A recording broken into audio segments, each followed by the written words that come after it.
Picture this, you spend thousands and thousands of hours perfecting your craft, putting blood, sweat, and tears into the game to maybe, just maybe, make it as a professional footballer. Guess what? Your hard work has paid off and you have made it as a professional footballer.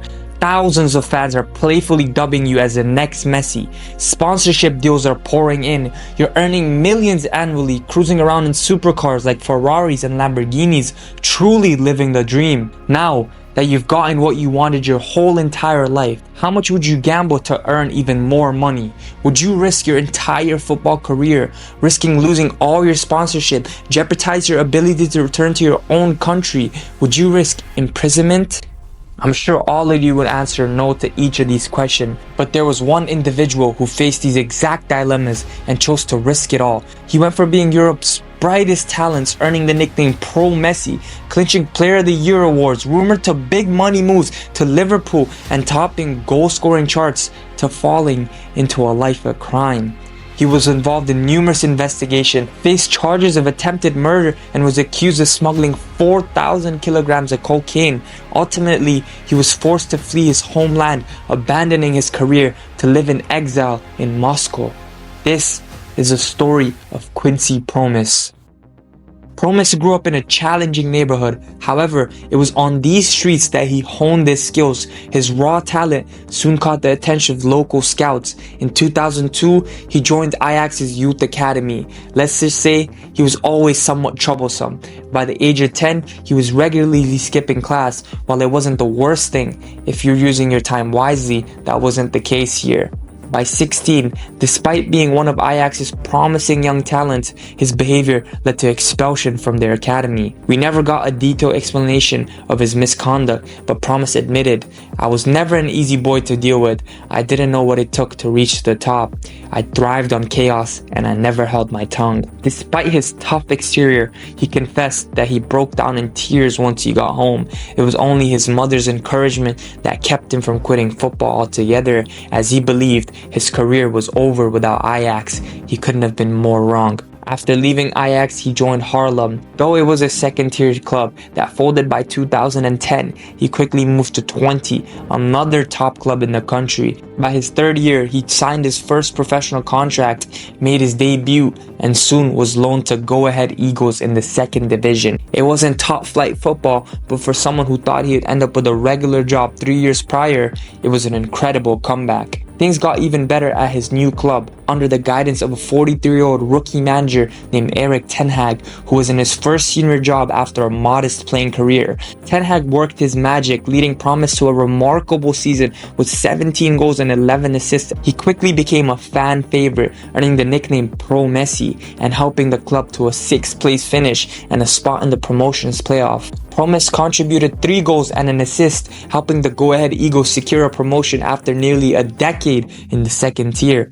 Thanks to his performances, Promes not only won the award for the best young player in the country, but also left 20 no choice but to bring him back. He continued his streak, achieving 12 goals in just 13 matches by November and being the best player in the country for the first half of the season. Even a knee injury that required surgery couldn't keep him down for long. He returned to the pitch swiftly, scoring or assisting in his first 4 games back, earning his first national team call-up and securing a spot in the 30-man squad for the World Cup preparation stage. By the end of the year, Promes had offers from top clubs like Juventus and Valencia, but he chose Spartak Moscow instead. This decision wasn't as surprising as it may seem. Back at Go Ahead, his teammates named him Money Wolf. As odd as it sounds, the reason is quite clear. Promes was always money motivated. He often talked about his future big money move and flaunted expensive jewelry and clothes on social media. Despite frequent criticism for his extravagance, at one point even wiping his Instagram to show focus on his career, this change didn't last long.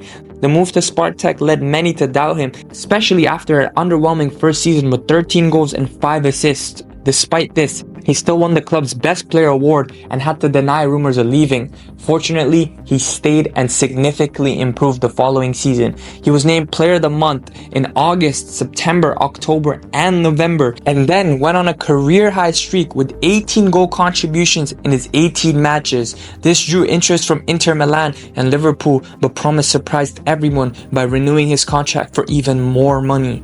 This decision paid off for Spartak as Promes hit some of his best numbers ever, topping the league's assist charts and nearly achieving a goal contribution every 100 minutes, and scoring the goal that made Spartak league champions for the first time in 16 years. When asked if it was his best season ever, he replied, "Let the people decide." Ignoring interest from Manchester United, he played another season with Spartak, topping the league's goal-scoring charts with 31 goal contributions and delivering a stellar performance with 2 goals and 2 assists in a 5-1 win over Sevilla despite only 32% possession. This performance earned him the Russian Footballer of the Year and a 25 million bid from Southampton.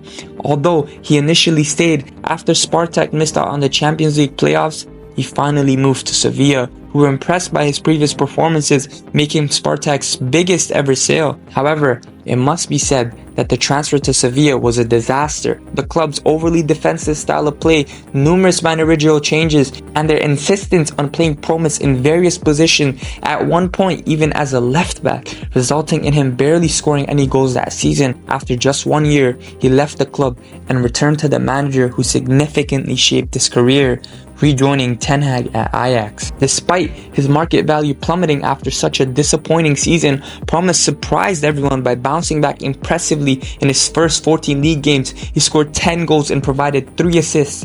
He also found the net against every team in the Champions League group stage and delivered a man-of-the-match performance in a thrilling 4-4 draw against Chelsea. By then, things started to get a bit strange. After a brief period sidelined with a muscle injury, Promes returned to the team, but his performances were noticeably off.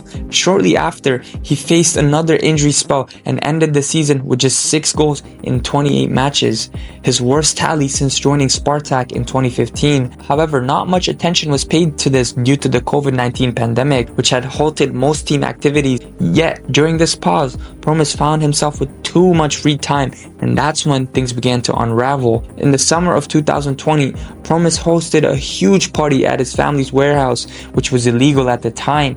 He wasn't discreet either, posting numerous photos on Instagram and making headlines across the Netherlands. However, this was only the beginning.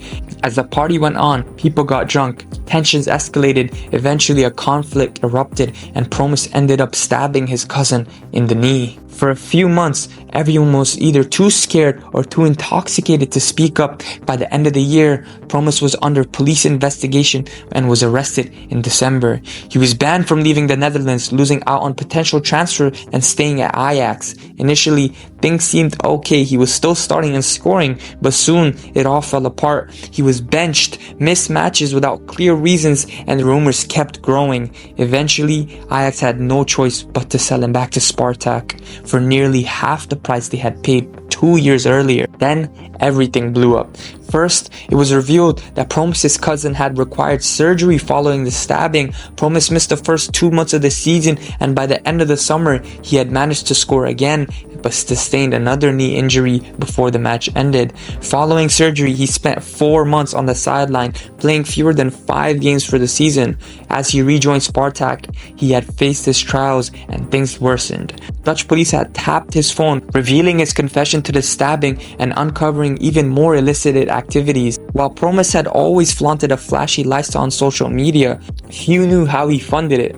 It turned out he was involved in a massive drug smuggling ring, helping bring 4,000 kilos of cocaine into the country. The investigation connected him to various shady individuals, including organized crime gangs and notorious criminals. Promes was found guilty over the smuggling of cocaine in 2020. A Dutch court handed Quincy Promes a 6-year jail sentence. In addition to that, he was also sentenced to 1.5 years in jail last year for stabbing his cousin in the leg. In March 2024, Quincy was arrested in Dubai at the request of the Netherlands. That only leaves us to only dream about what could have been if he put his head down and focused on his football. What could have been if he made that move to Liverpool earlier in his career.